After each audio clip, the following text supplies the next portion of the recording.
Assalamualaikum warahmatullahi wabarakatuh. Alhamdulillah wassalatu wassalamu ala Rasulillah wa ba'du. Saudaraku yang dimuliakan Allah Subhanahu wa taala, dalam surat Maryam Allah memberikan pelajaran dan inspirasi untuk kita semuanya dari kisah seorang Nabi Zakaria, ya. Seorang nabi yang dalam kondisi sudah usia senja, usia tua, rambut sudah beruban.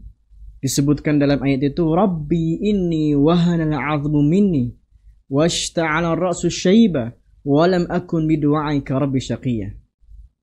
Dalam doanya Nabi Zakaria berkata, ya Allah, sesungguhnya tulang-tulangku sudah melemah, rambut-rambutku sudah beruban, dan aku tidak pernah berputus asa dari mengharap kepadamu. Sedangkan beliau mempunyai satu keinginan, untuk bisa mempunyai keturunan. Dalam kondisi usia sudah senja, ditambah dengan seorang istri yang kondisinya mandul, logika manusia mengatakan tidak mungkin untuk bisa memiliki seorang keturunan. Akal kita mengatakan nggak mungkin, ya. Tapi ternyata di sisi Allah mengatakan, qala kadzalika qala rabbuka huwa 'alayya hayyin. Yang demikian itu mudah bagiku, kata Allah. Dan ketika seorang Zakaria terus menguatkan dirinya dengan doa, dengan ibadah, dan disitulah Allah mengatakan, inna nubashiruka bighulam ismuhu Yahya. Kami berikan kabar gembira kepadamu wahai Zakaria, lahir setelahmu adalah seorang Yahya, dan yang akhirnya juga menjadi nabi. Kisah yang kedua dalam surat Maryam itu sendiri adalah tentang kisahnya Maryam. Maryam seorang perempuan yang menjaga kehormatannya, menjaga kesuciannya, tidak pernah tersentuh oleh laki-laki manapun. Kalau kita lihat dalam akal manusia juga mengatakan bahwa tidak mungkin bagi seorang perempuan yang belum pernah tersentuh oleh seorang laki-laki bisa mempunyai keturunan. Kita tahu bahwa beliau mempunyai keturunan adalah Nabi Isa, ya. Tapi ternyata lagi-lagi Allah mengatakan, qala kadzaliki qala rabbuki huwa 'alayya hayyin. Yang demikian itu mudah bagiku, kata Allah, ya.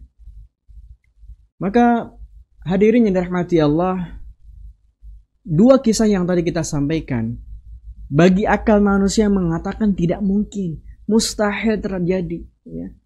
Seorang Zakaria yang kondisi usianya sudah tua, istrinya mandul, punya keturunan, gak mungkin. Seorang Maryam, perempuan yang hanya sendiri, tidak pernah tersentuh oleh laki-laki manapun, bisa mempunyai keturunan, tidak mungkin. Itu menurut akal manusia.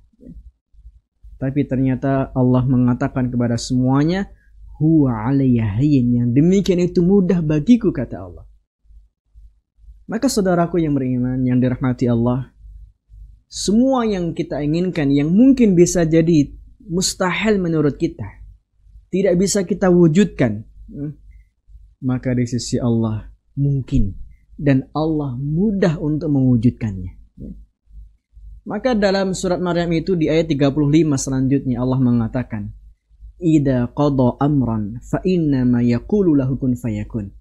Allah ketika sudah menetapkan satu perkara, kun fayakun, Allah tinggal bilang ini. Dan yang menjadi pertanyaan bagi kita, pelajaran bagi kita semuanya, bagaimana mengundang kun fayakunnya Allah dalam hidup kita ini? Bagaimana kita mengundang keajaiban Allah dalam kehidupan kita ini? Maka Allah menjawab di ayat 36 selanjutnya, wa innallaha rabbi wa rabbukum fa'buduh, hada siratal mustaqim. Dan inilah Allah Tuhanku dan Tuhan kalian, fa'buduh, sembahlah Dia, beribadalah kepadanya, hada siratal mustaqim, dan inilah jalan yang lurus. Maka ternyata kita dapatkan jawaban, mengundang keajaiban, mengundang kun fayakunnya Allah dalam kehidupan kita adalah dengan kita menguatkan ibadah, dengan kita menyembah kepadanya, dan itulah cara kita meraih pertolongan Allah. Sebagaimana ketika kita membaca dalam surah Al-Fatihah, ada ayat yang berbunyi, iyyaka na'budu wa iyyaka nasta'in. Hanya kepada Engkau kami beribadah, dan hanya kepada Engkau kami memohon pertolongan. Maknanya kita akan meraih nasta'in, pertolongan Allah, isti'anahnya, dan diawali dengan kata na'budu, kami beribadah. Sehingga rumusnya adalah ibadah dulu, baru Allah akan berikan pertolongan. Dengan apa ibadahnya? Dengan semua ibadah, apa yang kita lakukan, baik itu ucapan kita, perilaku kita, dan semua yang kita lakukan yang itu mengundang ridha dan cintanya Allah, maka itulah ibadah. Lebih-lebih ibadah salat, ya, yang kemudian Allah juga mengatakan di ayat yang lain, ista'inu bis sabri was salah, mintalah pertolongan dengan sabar dan salat, ya.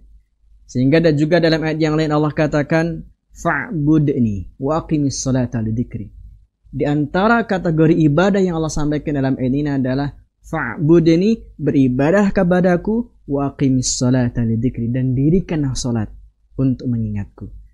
Maka saudaraku yang dirahmati Allah, cara kita mengundang pertolongan Allah, cara kita memohon keajaiban-keajaiban Allah hadir dalam kehidupan kita, kuatkan ibadah kita, sempurnakan salat kita, jaga jamaahnya, jaga tepat waktunya, dan jaga kekhusyuannya, jaga kemudian doa-doa kita, kemudian ibadah-ibadah kita yang lain, dan disitulah cara kita meraih pertolongan Allah hadir kemudian dalam kehidupan kita. Dan yang mungkin kita menginginkan sesuatu yang bisa jadi mustahil menurut akal manusia, tapi tidak bagi Allah. Allah mempunyai kalimat kun fayakun. Allah punya kalimat huwa alayya hayyin, yang demikian itu mudah bagiku, tidak ada yang sulit bagi Allah. Maka untuk itulah kita perkuat ibadah, dan Ramadan kali ini mengajarkan kita untuk senantiasa menguatkan ibadah kita, menyempurnakan ibadah kita, dan disitulah kita akan meraih segala hal yang kita inginkan. Allah wujudkan apa yang bisa jadi mustahil untuk kita, tapi itu mudah bagi Allah Subhanahu wa taala.